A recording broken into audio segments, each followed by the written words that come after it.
with Dr. Jerome Corsi, author of 25 books, 6 of which are on the New York Times bestselling list, 2 of which were the number one, CEO and founder of CorsiNation.com, and author of Hunting Hitler, which we're going to get into in a minute, which I listened to, I can say, hand over my heart 3 times in a row.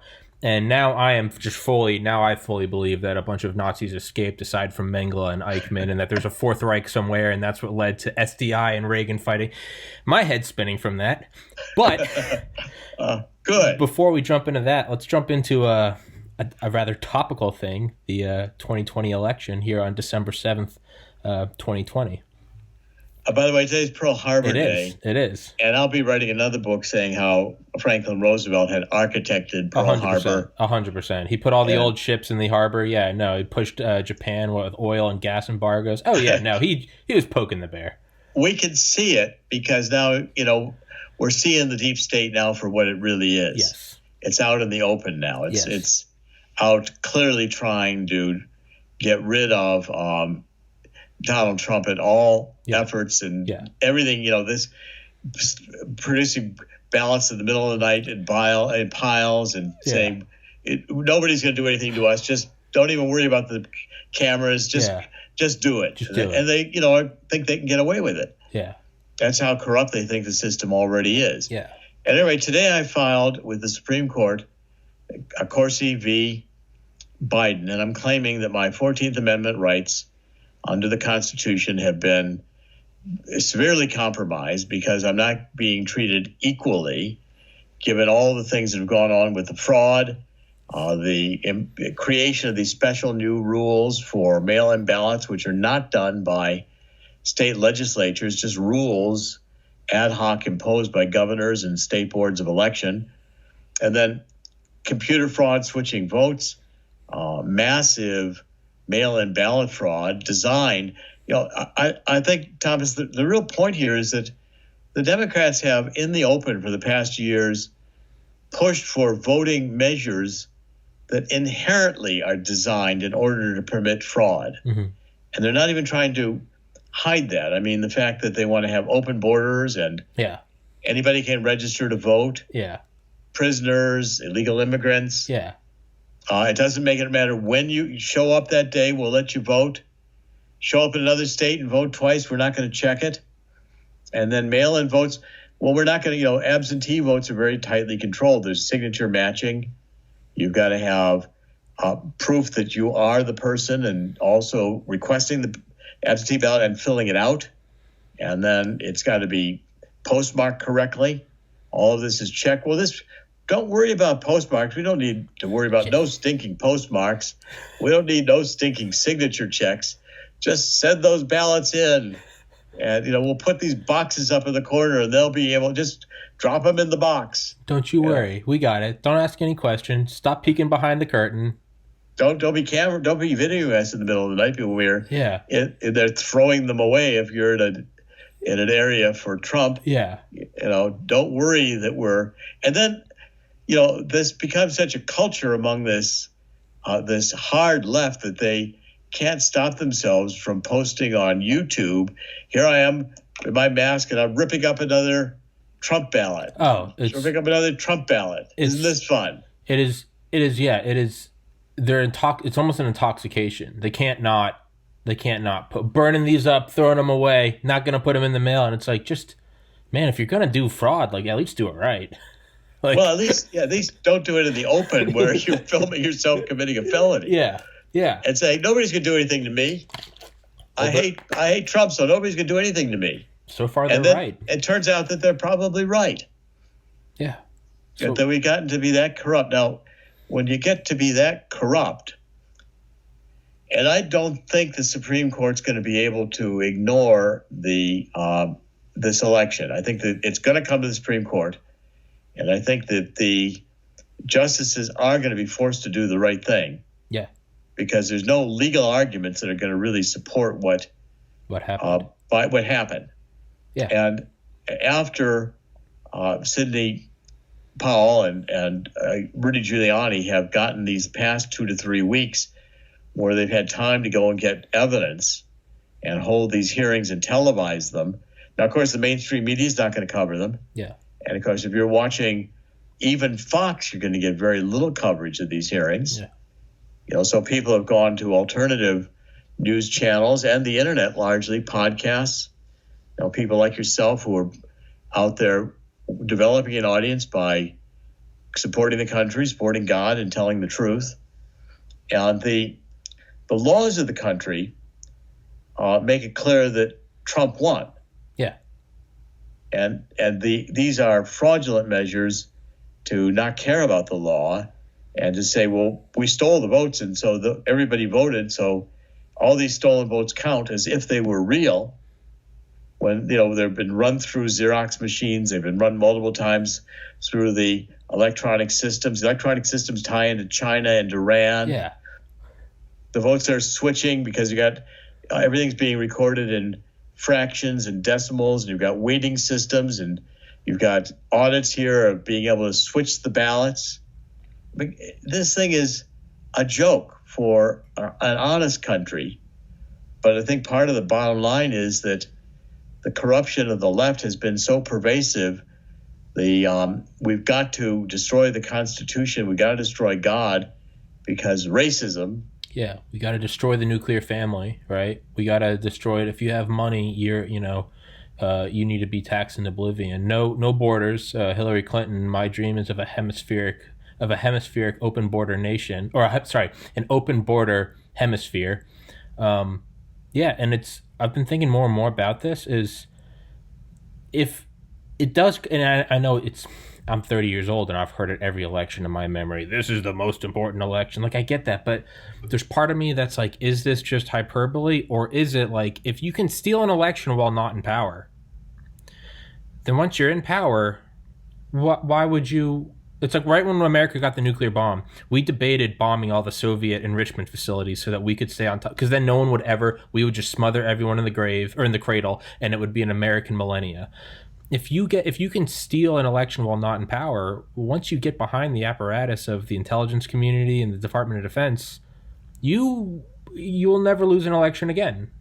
So it is actually. I think they're already in control of those levers. I think the intelligence community is already working for the New World Order. Yeah. This is really, it's interesting you picked up my book on Hitler escaping, hunting Hitler. Yeah. Because what we're going through right now, and Jim Mars was a good friend of mine. He's passed away. Yeah. And we've missed him. He was very, very good on the assassination. In fact, his book, Crossfire, was a major reason why Oliver Stone did the JFK movie in the 70s. And I had the distinct honor of being with Jim, and we walked through Dealey Plaza and talked about it with Jim. That was quite an experience and quite a day. And, the Third Reich, and I talk about this in Hunting Hitler, the Third Reich was, when Hitler came into power in the 1930s, Germany had been through World War I, which was really a genocide. I think of it more as an architected genocide than it was a true world war. I mean, the banking interests, the other interests that produced World War I. And it was a brutal war. I mean, when you read and you see the trenches and people just charging into machine guns, I mean, it was slaughter. Yeah. And the casualties were enormous. Generation of British and German young men were slaughtered. And you come out of that and you go into the Depression. Now you get into the 30s in Germany, and Wall Street decided they were going to finance Hitler, as they were also financing Mussolini. Of course, Hitler was more their choice because Italy is all about style, But in Germany, they had the mechanics; they could make it work. They were about results, yeah. They were Prescott Bush measuring. Yeah. You get a German instrument, that thing is going to be engineered down. Yeah, it's going to work. Yeah. You get. Yeah. This is the joke about the Kennedy assassination. A Mannlicher Carcano rifle made by the Italians in World War II versus a Mauser, which they originally thought the weapon probably was. Yeah. But I mean, a Mauser now, you're not going to miss with a Mauser. Yeah. Mannlicher, you're not going to hit anything with a Mannlicher Carcano. Yeah. Yeah, it's not going to work. Yeah, use a German tool. You'll get it done in one shot. There'd be Okay, no. so Yeah. Wall Street says, look, we're going to finance Hitler because he's our future. We'll build a multinational corporations. So we had U.S. Steel and Krupp. Henry Ford was already buddy-buddy with Hitler. And Hitler said, I like this idea of the Model T. I'm going to build the Volkswagen, which was designed, he designed it. Goering was designing it. The Nazis designed it. This was going to be the people's car. Volkswagen is people's car. Yeah. And he said, well, we'll have the Autobahn, so we'll run these on. And, of course, the German Autobahns, if you've ever been on them, make our interstate highways look like a joke. I mean, these things are engineered to a T. Yeah. You can go, 120 kilometers.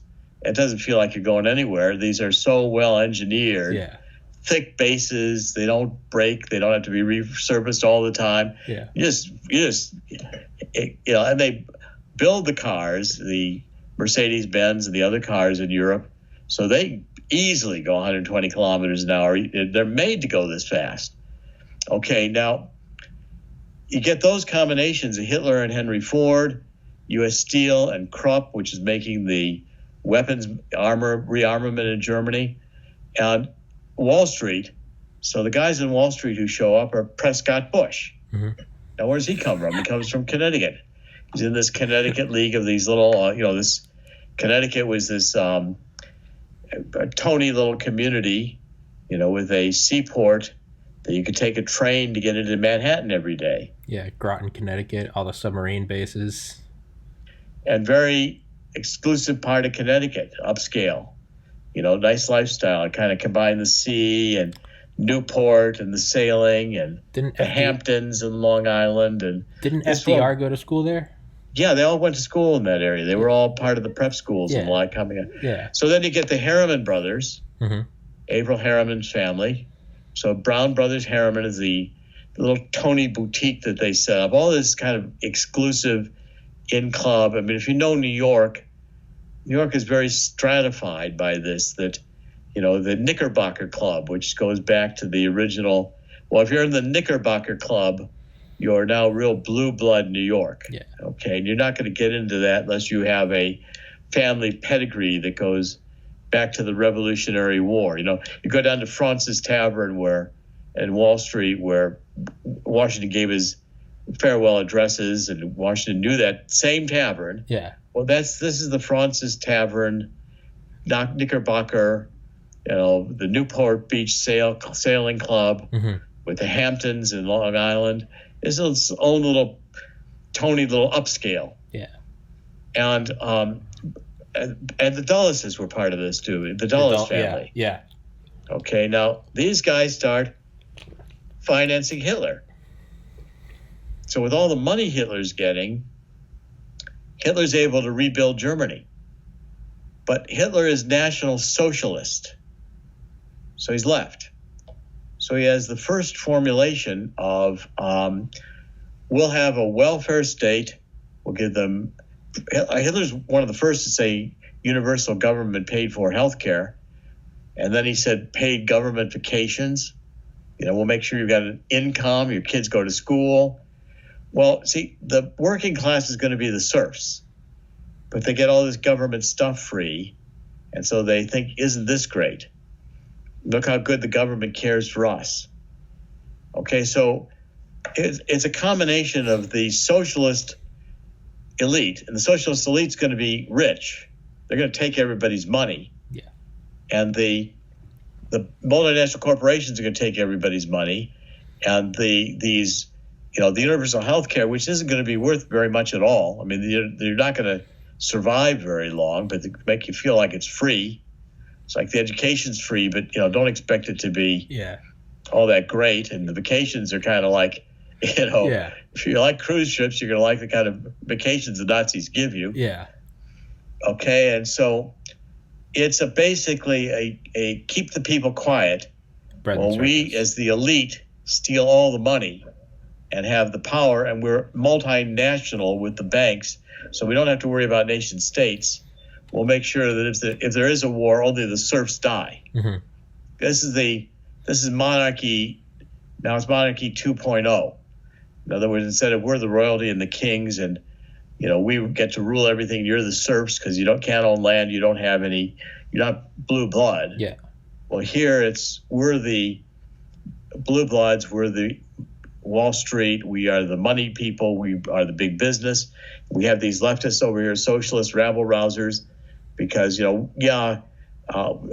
Germany finances Lenin to go back into Russia to do the revolution.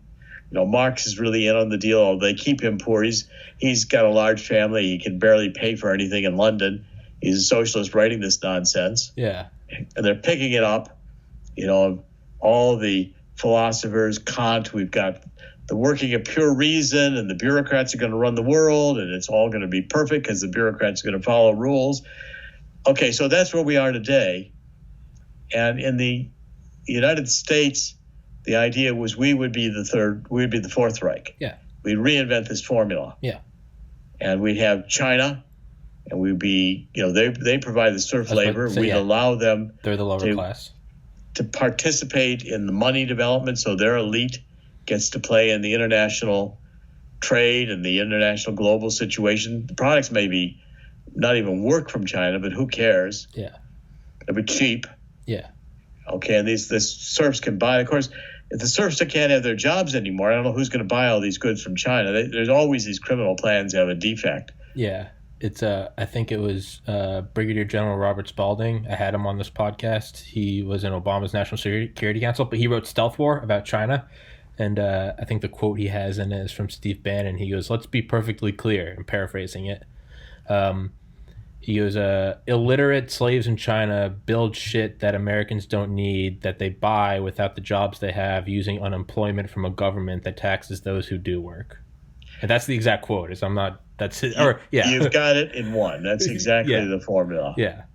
Okay. Or I like to say, give me your wallet because you oppressed all these people, and I can spend your money better than you can. I make sure I'm taken care of so I can provide everybody's okay, and I'll give some of the money to them. Yeah. And maybe some of it back to you. I don't know, but give me your money. Yeah. Yeah. And if you don't, you're a Nazi or you're a racist. Yeah. You're a racist. If you don't give me your wallet, you're a racist. Yeah. And I'll send the hordes to your house. I'll tweet your address to Antifa. I get to scream in your face. Yeah. Okay. It's very important people see this because this is another demonic scam. I mean, you can always detect these demonic scams because they're like criminal.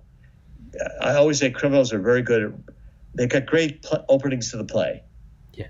They can't write the second act. They can't write the third act. The opening of the play is, we're going to get Antifa out in the streets, and they're going to cause all this chaos, and everybody's going to say the only way it'll stop is if we win, and then everything will be okay. Yeah, they have a great hook. They have a great beginning of a song. Great opening. As the movie, you say, I really think I want to see this movie. Yeah, you watch the trailer. You're like, yes, let's do it. And they come in, they got the guns, and everybody's holding up, and they had the money, and they got the Italian job. They're running the cars, and isn't this great? Look at this big heist. I really want to see this movie. Now what? Okay, now it doesn't end up that way. Yeah. See, because your job in bringing the adults in the room, which are what we're trying to be here to say this the current Fourth Reich, that Obama and Biden and all these other Soros. Of course, Soros is just a bag man. China, all these other guys are trying to architect because they want to recreate where they're on top and everybody else. They don't care about God. Mm-hmm. Forget God. Yeah. God's just a silly story we tell the serfs so that they behave themselves. Yeah, right. The opiate of the masses. That's right. Freud and Marx were both in agreement on that. Mm-hmm. Social control. Yeah. Okay, now, if you've got a bank robbery, the second act begins when the phone rings and they pick up the phone and it's a guy like me on the phone saying, okay, I would recommend that you don't leave the bank with that money. Why don't you put it in the corner because it's going to explode in the next 20 seconds. You're going to have orange dye all over you. Got exploding money in the bank. Every bank in the United States has exploding money. Yeah. That's what they give to the bank. Say, okay, you guys came in and you had a heist. Yeah. And you got $5,000. Yeah. We gave that to you out of the till. That's that's chump change for us. We get that back. We're protected by federal insurance. Yeah. Take it all. We don't give it. We don't care. Yeah. Go for it. And besides, after they walk out with $5,000 and argue about splitting it up, nobody has anybody even to go to a restaurant these days. Yeah. So what was it worth? Yeah. And then the die packs. Yeah. The die packs. So you say, wait a minute, guys, it's going to explode. And why don't you look out the window because you took your time and the SWAT teams are out there. They would really love to just whack you. Light you up. And so would you guys like some pizzas and some coffee? We've got some things to talk about. And then by the third act, you get them to get the hostages out of there. You get them to surrender. You bring it all to a peaceful conclusion. Or if that doesn't work, you get them so where they can whack them and kill as few people as possible. Mm-hmm. It's going to end one way or the other because they're not going to get away with the money. Yeah. Okay, so, that's what we got to do in this case. We got to get this so people see it and they know that we're not letting them get away with this heist. Now, in World War II, it's important to know that Hitler came to the rise with the support of the German people. Because at first they were saying, hey, we get to eat. Yeah. We're not being sent off to some trench to die like our fathers and our grandfathers were. And we're going to be able to finally have a birthday party here, a Christmas or something. We could put food on the table. We can work. We get to have a vacation. And finally, the middle class got to live like they were decent human beings instead of. And in between, it was the communists in the streets fighting the Nazis. Were not they were leftist Marxists in a sense, but the communists nobody had private property. They wanted to eliminate private property. The Nazis were happy with private property as long as they controlled the multinational corporations and you were the serfs. Yeah. Okay. Yeah. Nobody hated the communists more than the Nazis, aside from maybe like Curtis LeMay or Patton. Nobody hated them more. That's exactly right. Okay, so now the Nazis get in, and with the tremendous support of the German people. At first, they think it's just a fringe party. Then Hitler wrangles in with Hindenburg, who is old and dying, mm-hmm. and they think somehow or other the Nazis convince them that if they just make Hitler chancellor, everything will be okay. He can be managed. Yeah. Just like now, everything will be okay with Obama. 4 years, you can try to beat us again. No, 4 years, there'll never be another election. Yeah. Yeah. Yeah. Get over it. We got it. Yeah. No. Sorry, go on. Yeah. We have to resist these people because they have to be defeated. Because once they're in power, we'll never have a country again. Yeah. That's what I always say is to, I have a lot of friends that are very liberal, and I say, how come you take such a right stance on this podcast? And I say because there's and I'm someone that voted for Obama when I was 18, by the way, so I've switched sides 4 times, so I don't mind changing my mind. I am for agree to disagree. If someone comes on here, I say we agree to disagree. The other side says cancel it, pull the plug. That's my just defined difference. Is I think we should both agree to disagree. The other side thinks I should catch a bike lock to the back of the skull. Look, when they picked Obama, they picked the right guy. Obama has a lot of charisma. Sure. Oh, absolutely. He's got the hip hop. Sure. You bring him in after, when he comes down the stairs in an airplane, he's got the moves. He's a great orator. Yeah, you bring him in after Bush and Cheney and 2008 and Iraq. It was theirs to lose. Hope and change. Sure. Okay, now the problem with him is the more you get to know about Obama, the more you get in on the racket. In other words, yeah, the guy, he's supposed to be a great basketball player. When he came in, they was building basketball courts. They were showing him basketball. He could show the long shot.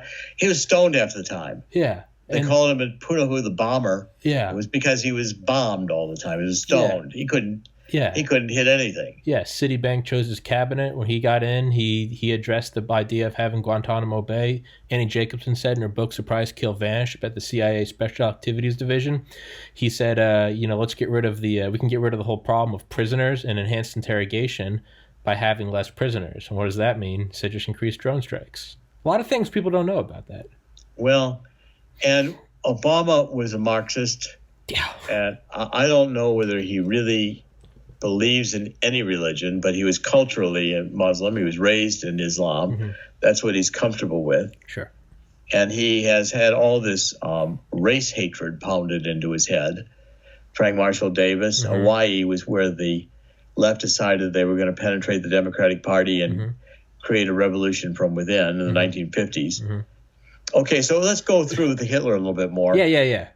Because so Hitler gets in, and the first few years, remember, 1933 he's chancellor, and it's 1938 before he's attacking Poland. Okay, so there's 5 years here where he's got to build the war machine, and we're funding him out of the United States to build that war machine. That's with U.S. capital dollars. Yeah. Okay, and everybody's getting good returns. Brown Brothers Harriman are happy. Prescott Bush is running a Nazi bank, Union Bank. Yeah. Okay, and so everybody's pretty happy. Now, the problem with Hitler is, like a lot of these guys, he's a criminal, and he's whacked. He's got this occult stuff in his head. On a nervous society. He was going through World War I, and God knows what happened to him in World War I, but he had some injuries, and the thing was he was in a hospital. He couldn't see for a while. He went through mustard gas. This guy got pretty badly treated in the war, and came out hating the Jews. And so, I'd always thought if I'd been born in that time, I would have done two things. I used to think, why wasn't I born then? Well, I guess God wanted me born now. But at any rate, I would have done two things. One, say, Mr. Hitler, look, I want to talk to you about the Jews. Now, they're going to run away, and they're going to be tough to catch. And they don't get born with a sign on them that says Jew. We're going to have to find them. And this is going to take. And by the way, they'd probably fight for us. They did in World War I. They'd probably fight for us. So I know I know all about this stuff. The World War I. I know the whole shtick. Okay, it was a good Yiddish word. Why don't we kill 10 of them? Why don't we kill 100 of them? Do it very publicly. You can say, there, I've solved the Jewish problem. Yeah. Then we can get on with things. Yeah. So I'll pick any 100 you want. I don't care. Yeah. And Hitler, think about this. That's a good idea, but no, that's not what I want to do. I want to kill them all. Well, how about we kill some? No, I want to kill them all. Well, killing them all is going to be tough. If you had just settled at 100 or some, this might have worked out. Okay. The other thing I would have done is I would have said to him, I'd have gone over to meet with Hitler and said, how much do you want for them? I'll pay you. I'll take them all. Oh. Because I want the gene pool. Oh, yeah. I want those genes. I'll arrange for them to, I'll buy them all. We'll finance the whole thing. Won't cost you a penny. We'll pay you. Yeah. And then when they're gone, you can go after whoever you want to go after. Yeah, you're going to go after the next group of people. You want to go after Russia. You hate those guys, so you'll go through Poland. You don't like Poland. Yeah. So you guys do that, but give me the Jews. Yeah. And I'll buy them off of Russia too. Yeah. Okay. Well, I would have loved to have gotten that gene pool. Yeah. Exactly. And the religion. Oh yeah. And save the human lives. Smartest friends I have. The smartest two friends I have are Jewish. Well, and besides. Genocide is a bad idea because you can't kill all of them. So, okay, now Hitler gets into World War II. And it's gone pretty well, until he decides he's going to invade Russia. And he really wants to make a deal with London. Churchill says no. Roosevelt goes along with Churchill because Roosevelt's also a socialist. He wants to help Russia. And he says, I want to get into this war. And Churchill wants me to get into the war for London. I don't care about London, really. Yeah. In fact, I don't even like Roosevelt. Was not all that fond of Churchill because Roosevelt went to a meeting when they were both naval. They were both admiralty, and Churchill kind of didn't even pay a time of day to him. Didn't even remember who he was. Yeah. Roosevelt never quite got over that. At any rate, get into World War II. By 1943, the Nazi intelligentsia knew they were not going to win. We were in the war. We'd supported Russia. The war was starting to go bad in Russia. We were in the war. We were going to come at them one way or the other, either through Italy or through France. We'd come into World War I and into World War I. So Allen Dulles gets into Bern, Switzerland. And he gets one of the last guys into Bern, Switzerland. He's working for the OSS. Of the two Dulles brothers, he was the one in finance. Working with Brown Brothers, he'd been financing Hitler. So he gets in Bern, Switzerland, and he makes contact with Bormann. Bormann is the Nazi who was the secretary to Hitler, and he was the one who kept Hitler reasonably sane. Hitler was being around Hitler was not.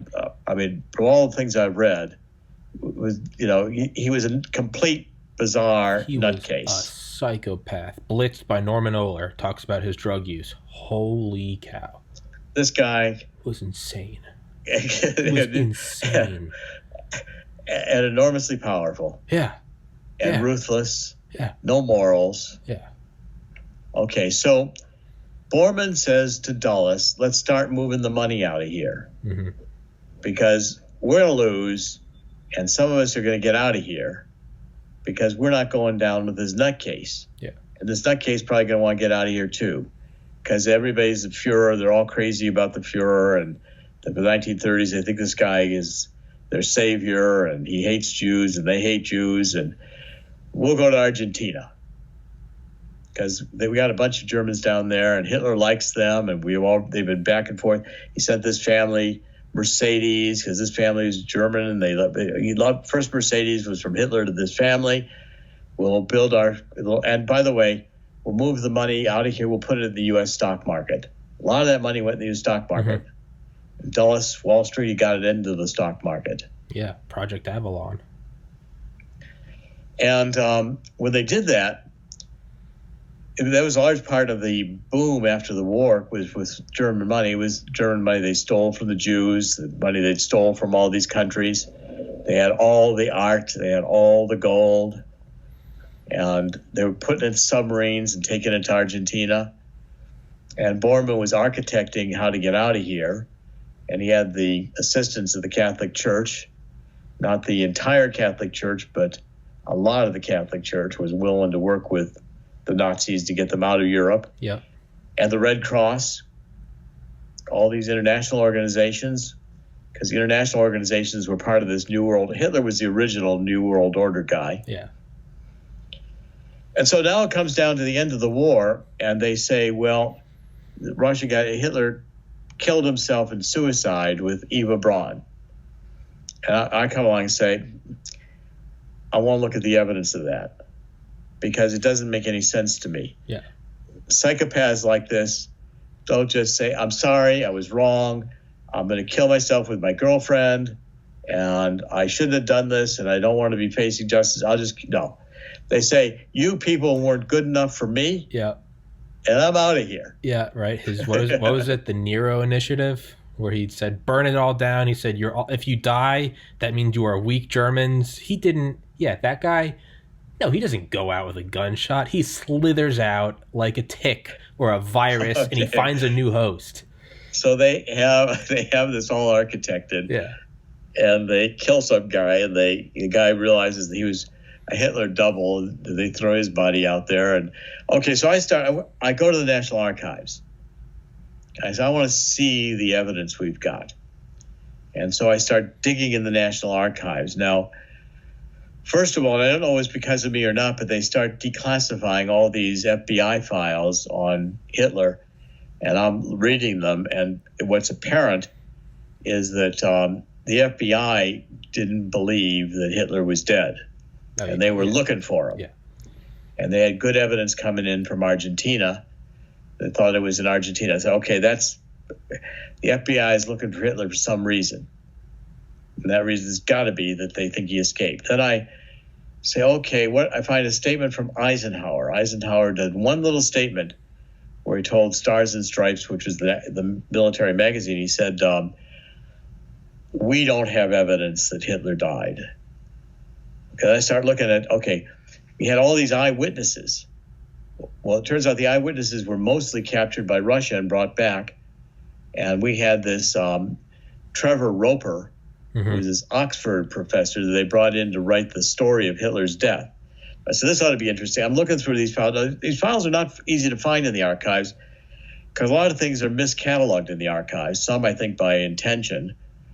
And it took, you have to know how to just dig through things and find things and search for things. So finally I start finding stuff. I find, the box about Trevor Roper. And I realized that, okay, now U.S. military intelligence at the end of World War II moves in. And they start doing a bunch of things. They start looking for the Fischer-Tropsch equations, which were how the Nazis used to make synthetic oil. What do the Nazis know about oil we didn't make? Because Germany didn't have a lot of oil. Mm-hmm. They had a lot of coal. They learned how to make coal into oil. They got down to the fundamental formulas as to how oil is synthesized. Okay, now they go into this and they start getting that. Then they say, well, we got all these people arrested.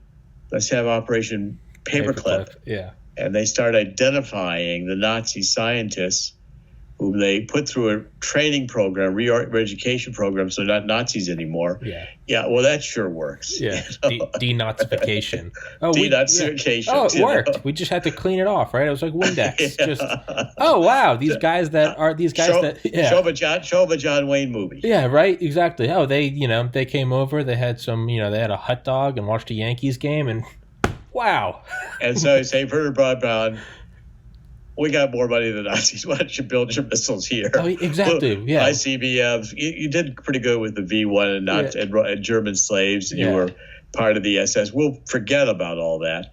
Now you'll be a threat to Jack Kennedy. You'll do the space program. You'll get to. I mean, not to interrupt, but if there's one thing I took away from reading Operation Paperclip by Annie Jacobson, as well as reading a book about Unit 731 in Japan. Lesser known kind of Operation Paperclip, we brought all of those top guys over, put them into the big pharma industry. The one thing I took away from both of those was if you're going to be a criminal, just make sure that you are the best. Because whoever's in power will scoop you off and they'll kill the rest. We just own Europe. Yeah. And we bombed it all. It's a disaster. Yeah.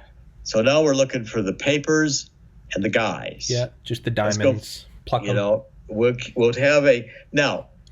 The Allies did it the way I would have done it. Let's find 20 Nazis, put them on trial, and kill them. Yeah. Oh yeah, just PR. Goering, this guy, that guy, this guy, this guy. Sure. These are the big names. These guys, put them in there. We're going to hang them all. Yeah. They have a trial. Let's make it a big deal. Get the lawyers, do all the evidence. But we're going to kill these guys. Yeah. In the meantime, while the trial's going on, let's get the real criminals, the guys who architected this, the guys who built the tanks, who figured out the missiles, the guys who got the chemical plants. Let's get those guys back to the United States because we want the brain trust. Same thing I was saying with the Jews. I mean, let's go for the brain trust. Yeah. Oh, no, we plucked them all up, right? We had them in special camps in Europe. Ashcan, I think, was one of them. Okay. Yeah. Mm-hmm. So now I come across these files in the archives, and here's this is the military intelligence, and they're going and they're interviewing all the Nazis saying, where's Hitler? Oh, yeah, the bunker. Well, first of all, Russia came in. Yeah. And Russia didn't have Hitler's body. They had the guy they said was Hitler wasn't Hitler. They had all the people who were eyewitnesses in the bunker. They had them in Russian jails. They're interrogating them. And they're giving out any story they can figure out that'll satisfy what they think the Russians want to hear. Mm-hmm. And some of the Russians, this military unit that came in to find Hitler, couldn't find him. They might have taken somebody's body back and done an autopsy, but they had the teeth and everything. All that's a scam because they could have, they had the teeth. They put the crowns in the other people and Theodore Morel and That was easy to do. Yeah. And the point is, they created the forensic evidence. They have a skull in Moscow. They said this, and I really got onto it when one of these scientists from Connecticut gets over and gets permission to examine the Hitler body remains in Moscow. And it turned out to be 45-year-old woman. This is not Hitler. Yeah. Well, they got a skull that had a bullet hole in it. And they said, this is Hitler. He shot himself with the bullet. How many skulls do you think there were around in 1945 and had bullet holes in them? Probably more than not.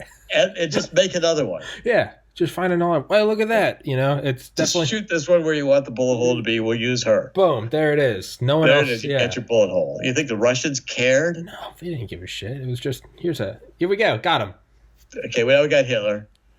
And then said, okay, everybody says, look, it's a lot easier if Hitler killed himself because if we find him, he might come back. We're going to have to put him on trial. This is a big public relations mess. finding Hitler, putting Hitler on trial is going to be a nightmare. We don't. It's better that he's dead. And the military is investigating. They're talking to the relatives. The relatives tell them Hitler didn't die. He's in Argentina. Yeah, he got out of here. Man, it's almost like a dark joke, like cops like shooting someone because they're like, the paperwork is going to be such a headache. Just shoot them. Okay, so I'll read these files, and I get one after the other. The families are all telling them Hitler didn't die. Hitler didn't die. We're communicating with them. And, okay, so then I find these files, and it turns out that 2 Nazi submarines surfaced in Mar del Plata after the war. And that's pretty interesting. Nazi submarines surfacing in Mar del Plata, which is a port city, and someday everybody's out there, and suddenly this Nazi submarine surfaces. They say, where the hell did this come from? Yeah, yeah. It's one of the fast, big submarines, and it's got all kinds of bilge on it. So this thing's been underwater for a long time. And okay, what are these? And okay, well, that's pretty interesting. Who's the crew? Yeah. Well, the crew gets out, and they got some younger commander who says, I'm the skipper. Yeah, sure you are. Yeah. Yeah, okay, so I'm finding the other intelligence reports. They're saying, well, actually, the ship stopped over here, and a raft got off, and we had a bunch of people who were offloaded onto this, and we think it might have been Hitler. And we find the raft is gone on the submarine. It's got the dye on it. Then I start finding the records where they had the Argentinians had these guys. He said, wait a minute, these guys have got the sailors. They did an inventory of the property. So they've got Argentinian pesos, they've got Argentinian cigarettes, and they got Spanish and German dictionaries. So I don't think these are standard fare for what the German Navy gives out to a ship going out to sea. Yeah. Make sure they're equipped with Argentinian money, Argentinian cigarettes. For all I know, they'll be finding, evidence of Argentinian prostitutes and everything else in there. Yeah. Because these guys stopped a few places before they surfaced, and the crew was the skeleton crew as the skipper got off. Yeah. Okay? Now, and that's all in the records. In fact, our U.S. Navy intelligence bring those Nazi sailors back to the United States. We bring the submarine back to the United States. We examine it, and we down the submarine in the bottom of the sea somewhere off of Connecticut. And we do interviews. I've got all this stuff and say, okay, so the U.S. government believed these Nazi submarines brought Hitler into Argentina. That's the story. And there's all the documentation of it. Now, let's go back to Trevor Roper. So the U.S. military intelligence, preparing for Trevor Roper to get there, decide they're going to write the story of Hitler's death. So Trevor Roper gets over there. They say, now, son, sit down. There's a young guy from Oxford. Had never been in the war, never been in the army. They put him in the army. Yeah. And they say, you're going to write the history. And by the way, we've saved you some trouble. Here's the history. Here's the history. Yeah. Type it out. Just read this. Yeah. Type this. So I've got to do interviews with people. Forget the interviews. They're all in Russia. We can't interview them. Yeah.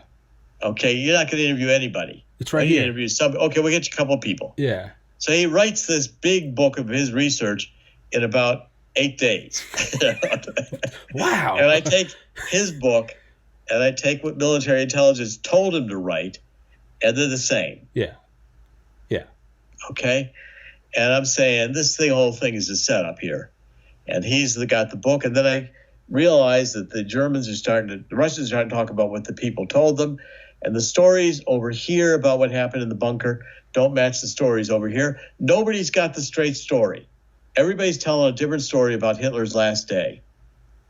Eva Braun was here, she did this. No, it was over here, she did this. Well, Hitler had no, that was this. They're all telling different stories. Here, it's this, that, yeah. I said, wait a minute. These people didn't see anything. Yeah. They got told, they're making it up. They're trying to guess. They're telling what they were told to tell. That they were maybe in the bunker, but and maybe somebody shot themselves in the bunker, but it wasn't Hitler. And in the last couple of days, maybe the guy going around was the guy playing Hitler. Mm-hmm. And when you get all this evidence together, and then I get the Argentinian evidence, I speak Spanish. My I could read, so that I get the books from Argentina that talk about Hitler. I'm watching the videos, people saying, I knew Hitler. There's a ton of videos from Argentina about people who were talking about Hitler. Mm-hmm. And yeah, actually, I think the HBO show came out of my book using the same title. They had more money. They sent people around to try to find him in Hitler and the places in Hitler. Yeah. And there's plenty of evidence that the Nazis were all over Argentina. Well, and for Peron sure. And yeah. I mean, it's, so the Mossad went in and grabbed Eichmann there. Well, and Mengele died swimming. Yeah, he had a stroke, allegedly. I mean, there tons of them were there. Yeah. Because the ones who could pay got out. Yeah. The ones who, I mean, the ones who wanted to get out and come to the United States, if they'd fought in the war, for instance, the Italians, they said, well, getting to the United States is going to be tough. Mm-hmm. Well, we want to get out of here. Italy's a mess. They fought in the Italian army. They end up in the north. The northern Italians are killing them. The Italian army fails. They get captured by, first, some of them worked for the Germans. So they were in the German army for a while. Then the German army falls apart. The Russian, now they end up in Sardinia. They end up fighting for us. They fought for 3 different, just to survive. And they say, well, we want to get out of Italy because it's a mess. They say, we want to go to the United States. Well, you can't. It's going to be a little hard. A lot of people want to go to the United States. Well, where can we go? Argentina. Yeah. So they all go down to Argentina. Yeah, it's just party down there. Party in South America. After the war, they made Argentina, and they made it into a little Germany. Yeah. They had all the same architecture. They had, yeah. Okay, now that's why I wrote the book. But I wrote the book. By the way, I can go past 3. I got nothing doing. No, I've got 10 more minutes. Okay. So look, I told you the story like I saw it, sure, and as I found it through my eyes. Look, I've been dealing with deep state setups for a long time. We're in a Truman Show. Mm-hmm. We're playing. They say, here's the picture you're supposed to see. This is it. The Japs bomb Pearl Harbor. Surprise attack. We better go kill those awful people. Yeah. Well, suddenly, a country that didn't want to fight World War II gets angry and wants to fight World War II the next day. Can't wait to kill Japs. Yeah. What a coincidence. World War I, didn't want to fight it. Well, they create a war office, and Edward Bernays works in it. Mm-hmm. And I get to meet Edward Bernays, and I spend time with his father of public relations. And they architected the American consciousness to hate the Hun. Mm-hmm. It was a big public relations campaign in World War I. Okay, and so I begin to see how they've been architecting wars and where the money's being made. Wall Street and the Dulles brothers get to be Secretary of State, and Allen Dulles is now head of the CIA and gets involved in the Kennedy assassination because Kennedy finally didn't want to go along with all this. He saw it. Yeah, he saw it and stood up, and he got whacked. And they got whacked him. And that's what they're probably trying to do right now to Donald Trump. 100%. And I've been fighting for him because, same reasons. Even as I was a teenager, I was fighting for Kennedy and was around people who were dealing with Kennedy when I was a teenager and got to see him in person. Oh, really? Mm-hmm. That's awesome. And, and Kennedy was a rich playboy. Sure. But he had an ability to kind of get it. And as he developed in the job, he became more serious about his mission and the United States. He still couldn't pass up a skirt. Sure. I don't ever take that away from, if you're a good if you're Michael Jordan but you have a gambling problem, that doesn't mean your jump shot's any less killer. Right? Kennedy is not it's kind of like the Cyrus the Great in the Bible, that everybody God picks to do things is not necessarily morally of the first caliber. Yeah. And sometimes God needs something done somebody will be picked for the. Now, what I'm saying is that this is the evil incarnate. When you really have architected a reality and people die, there's genocide. Jews are killed because they're Jews, and the scapegoating, all these things. This is a hateful world to live in. Yeah. And all they want you to do is obey. They want you to be demoralized. Give up. It's over. Can't do anything about it. He's president-elect. Give it up. It's over. Psychop or that. And 100%. By the way, if you'll just get along, everything will be fine. Unity. We'll get you money. Yeah. Unity. We'll go back to peace. We can put this back together. We just got rid of the awful orange man Donald. Yeah, he had to go. I know he took us out of the Trans-Pacific Partnership in his first 24 hours, and I know your median wage has gone up, and that there's peace in the Middle East that's not being put on the news, and that we've denuclearized the Korean Peninsula. But guys, he's a Nazi. Just trust us, all right?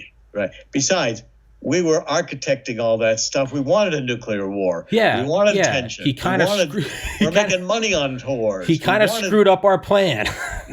So people get killed. Who cares? There's a lot of people. Yeah, but too many of them anyway. But hey, don't let the mask fall off. Just control big tech, and no one will know that you were doing it. Just know that BLM and Pride and Antifa and Orange Man Bad and. Hey, unity.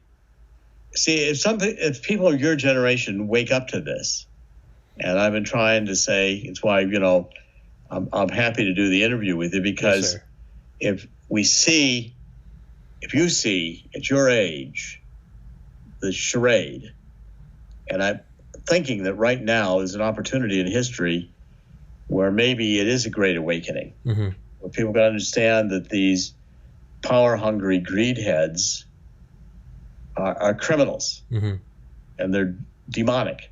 Oh, they are. I mean, they are. The last 4 years have turned me religious because I truly believe it is evil. And there is evil, and people have to get back to God. The Bible is not a fairy tale. Yeah. It's not the people who wrote the Bible had an experience. They experienced God, and you can experience God. And God does intervene in the affairs of human beings. This is a, first sentence of the Bible. And, the beginning was God. God created heaven and earth. God rules here. And if he created it, he can unplug it anytime he wants. When God unplugs this place, there'll be no memory of it having ever existed. Yeah. I look at it as, as I read more about the Cold War, and I look at proxy wars of technologically superior nations battling it out via puppets on a technologically inferior nation, I can't help but think that just goes up another level, and that Earth is a proxy war between good and evil. And yes, it is. And also, when you get deeply into time, space, and relativity theory and all these various, you begin to realize there's science and religion connect at the very, very... At the core, they're the same. And everything we're experiencing, it's kind of like living in a magnificent hologram. And, everything, all of this exists is in the mind of God. Yeah. And the moment God decides he's done with it, he wakes up. This thing, poof.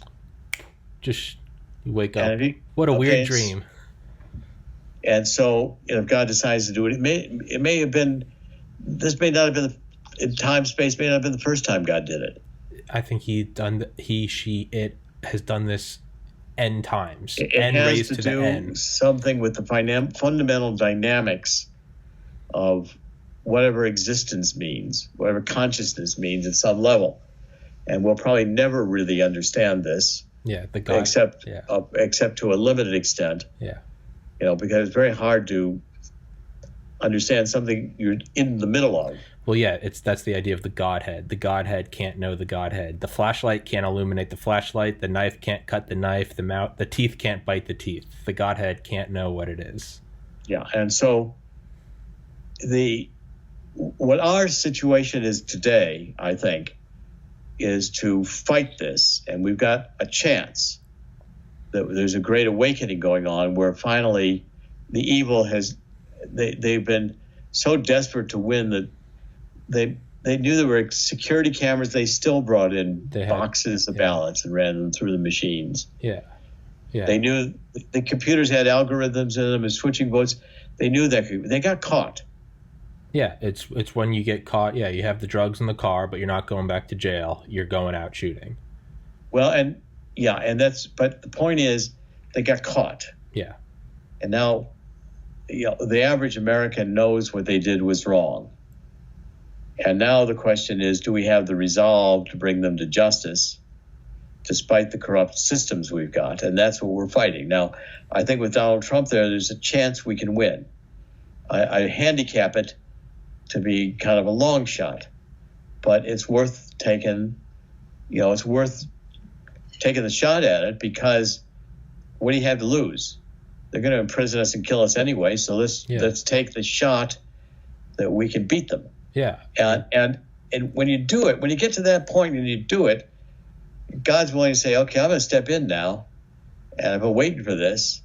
Thank you for doing that. Set aside. You unlocked it, and I'll take care of all the rest. Yeah, Terrence McKenna. Nature loves courage. The universe loves courage. When you go for what you want, the whole universe builds you up to achieve it. You have to take a dive into the void only to realize it's a feather mattress. And so, okay, I filed a lawsuit today. Corsi v. Biden. The Supreme Court has probably been filed while we're talking. Good. And do I think it has a chance of getting through? Yeah, it actually does. I mean, Supreme Court's going to look at that. Somebody's going to say, it's got a point now. Well, who's he? We don't have to take this case. Let's wait for a bigger case. This guy's conspiracy theory, nutcase. All the reasons it won't work. Well, it still has got a chance it might work. And it may change things that I did it. Yeah. Because I'm putting down a marker and I'm saying this ain't right. Yeah. And I know it's not right, and I can prove it's not right. And here's what's wrong about it. And I've got constitutional arguments they can't dismiss. Yeah. And I'm saying, President Trump, let's get on with it. Let's fight these guys. You can win. Yeah. Yeah. And what do we have to lose? Same question he asked the blacks. What do you got to lose? Exactly. I was about to say same thing. Hey, what do you have to lose? And you know what? We're going to see how many people really did vote for him, because if he calls an insurrection act, it says you need to stand up. Hey, those fake ballots, the ballots aren't going to line up in an army for you. The people who went out and voted for you and believe in God and country are going to stand up for you. And there is nothing left, because if they win this and you're just a puppet of the CCP, we are the bulwark against the CCP. And we know that they have no problem putting 2 million Uyghurs in a concentration camp, organ harvesting. We know that these people, this isn't a conspiracy, we know that they're involved in child trafficking. I had Christy Wells, founder of Safe House, the other day, talks about ritual satanic child abuse. Like, we know these people are involved in this. And it comes to a point where you can sit on the sidelines for a long time. You can look the other way. You can, don't put me in, coach, I'm just going to get some Gatorade. But it gets to a point where the first and the second string quarterbacks have broken their legs and it's the fourth quarter. At a certain point, you have to stand up. Because if you say, I don't want any part of that, well, eventually it's going to be, you know what? I'm sure you could have looked at things and said, I don't want to be part of that. I don't want to be part of that. Next thing you know, you're getting a serial number tattooed on your wrist and going to take a shower. It's coming to you regardless. Stand up now. It's like, in a really tough football game. Yeah. And you're on the field, you're getting beat up, and you're behind some points. And quarterback says, we can do this. Just everybody, a little extra, let's go do this. And you get a resolve. Yeah. And you go do it. Yeah. And you win. You pull Tom Brady. Yeah, you pull Tom Brady. Because you refuse to lose. Yeah. And you can be down 28-3 in the third quarter. Pull Tom Brady, everybody. It doesn't make any difference how bad we're down. We can still win. Yeah. I remember watching a Cleveland Indians game one time, a few years ago, when they were down like 30 points. And they just started coming back. I said, I think they're going to win. They did. They won. They scored. It was like 30-something or other to 28. I mean, it was an outrageous game. Yeah. Yeah. Well, as someone that's from New England, born and raised, granted I'm only 30, but I remember watching the Red Sox come back in Game 4 ALCS against the New York Yankees in 2004. My dad and my brother were at that game. And I remember watching that. Ortiz hit the home run. And I just remember thinking, I was like, it's not over. And then they do the next night and the next night. And I'll always remember there was some random fan outside of like Yawkey Way. I just remember watching an interview with him on like Sports Center. It's just some drunk guy in a Red Sox.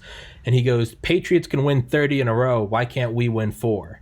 And I just thought Sure. about that. And everyone's like, well, it's 4, we're down. It's like, don't look at it as we're down 4 in the ALCS. Just a 4-game streak. Can you do that? Sure. Can Trump win a court case? Don't look at it as an election. Can Trump win a court case? Yeah. Sure. You Yeah. win this one easily. Yeah. If you can win 30, the Red Sox can win 4. If Trump can If Trump can go against, sorry. I've been going on shows. I've been saying I am 100% certain Donald Trump, and I am, that he will be reelected. I've said that since day 100% sure. To me, it's not even that I think, it's that I know. And I'll say And Donald Trump's always saying, I say he always looks like he's going to lose until just before he wins. He's been doing that since. Look, he went up against an Obama administration that weaponized the intelligence agencies, the Bush dynasty and the Clinton dynasty, and he managed to beat them with a Twitter account. At a certain point, you got to go, I feel like this guy is always a couple moves ahead. And that's where I am right now. I watched him win in this chair. Sorry, I know I'm ranting. I watched him win in this chair on this TV. I watched until 4 a.m. and I watched him win the election. And I watched my liberal friends melt down on social media and on Reddit, Instagram. I watched the news. So not only did I watch him win, I watched the liberals melt down that he won. And I went to bed and I screenshotted the Electoral College map. And I woke up and I saw him flipping one by one. I saw, and the people on the left saw too. I saw with joy, they saw with hatred, but we both saw Donald Trump win. In their hearts, everyone knows he won. And he's going to do it again. He's absolutely going to, zero doubt in my mind. Okay, it's been a great pleasure being with you, Thomas. Yes, sir. Thank you so much. I am going to go through your library, and I am absolutely going to email you again and talk to you about another book. Sure. Go right ahead. I love it. Absolutely. It's always fun. You'll get some of the best interviews anybody's gotten. I love it. I'm gonna go through your library. I'm gonna reach out and let's do one in January. And for everybody listening, Hunting Hitler on Audible. As an Audible connoisseur, I mean, this book is bite-sized. It's 4 hours. Gotta go. You got it. All right, Mr. Corsi. I'll see you. In the end, God always wins. In the end, God always wins. You have a good one, sir. For everybody listening, it's still recording. It's only 4 hours long. Go grab it on Audible. It's a great listen, great narrator, and again, 4 hours long. Put that bitch on, 1.3 speed. You can listen to that thing in 2.5 hours. It'll be in the description, the top comment, and it raises a lot of questions. It's not one that you can just brush off. It's a lot like what Annie Jacobson talked about in Operation Paperclip. It's a lot what was talked about in the book Killing the SS. There's a lot of evidence that whether or not Hitler survived, we know that the upper echelons of the Nazi war machine and the architects of the genocide did escape, and they did go to South America, and the vast majority of the scientists, about 2/3, came to the United States, 1/3 went to the Soviets. They very much did not die, and whether or not they've established a Fourth Reich, who knows? I still am diving into my research with that. There'll be a lot of episodes coming in the future months going into it more. And, do not be demoralized. Stay positive. See it in your mind's eye. Good will win, but you do have to ask for good. As Alex Jones says, demons will come into your heart uninvited. God will only come in invited. So you got to open up. And, thanks for being here, everybody. Stay safe.